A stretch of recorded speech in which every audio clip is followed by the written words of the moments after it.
আপনার সন্তান কি পড়তে বসেই মোবাইলে আসক্ত হয়ে পড়ে?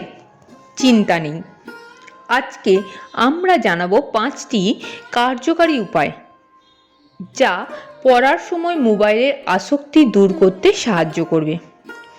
পুরো ভিডিওটি দেখুন, উপকারে আসবে 100%। আজকের ডিজিটাল যুগে মোবাইল যেমন উপকারী তেমনই ক্ষতিকরও, বিশেষ করে পড়াশোনার সময়।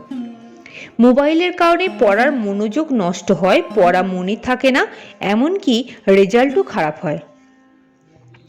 উপায় হিসেবে প্রথমত স্টাডি টাইমে মোবাইল দূরে রাখুন। পড়ার সময় মোবাইল পুরোপুরি দূরে সরিয়ে রাখুন। যদি সম্ভব হয় অন্য ঘরে রাখুন অথবা অভিভাবকের কাছে জমা রাখুন। দ্বিতীয়ত মোবাইলে স্টাডি মোড অথবা ফোকাস অ্যাপস ব্যবহার করুন। যদি মোবাইল ব্যবহার করতেই হয় তাহলে ফোকাস বা স্টাডি টাইমার অ্যাপটি ব্যবহার করুন। এগুলি পড়ার সময় অন্য অ্যাপস বন্ধ করে রাখে। তৃতীয়ত পড়ার জন্য আলাদা নিরিবিলি জায়গা তৈরি করুন। ঘরের এমন জায়গাতে পড়তে দিন যেখানে টিভি বা মোবাইলের শব্দ আসে না।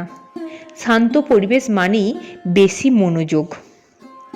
চতুর্থত ছোট ছোট ব্রেক নিন, মোবাইল নয়।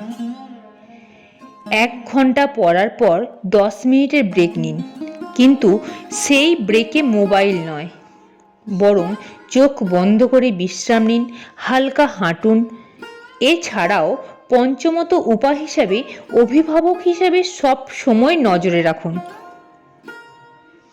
অভিভাবকদের উচিত নির্দিষ্ট সময়ে মোবাইল ব্যবহার নিয়ন্ত্রণ করা। পড়ার আগে মোবাইল দিলে সেটা যেন নির্ধারিত সময়ের বন্ধ হয়ে যায়। চলুন এইবার রিভিশন করে নিই। মোবাইল দূরে রাখুন।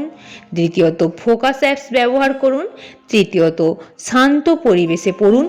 চতুর্থত ব্রেক টাইমে মোবাইল নয়। পঞ্চমত অভিভাবকদের নজরদারি জরুরি। আপনার সন্তানের ভবিষ্যৎ গড়ে তুলতে এই 5টি টিপস মেনে চলুন। ভিডিওটি ভালো লাগলে একটি লাইক দিন, কমেন্ট করুন এবং সাবস্ক্রাইব করতে ভুলবেন না। পড়াশোনা হোক আনন্দের, মোবাইল নয় বাধার। নমস্কার।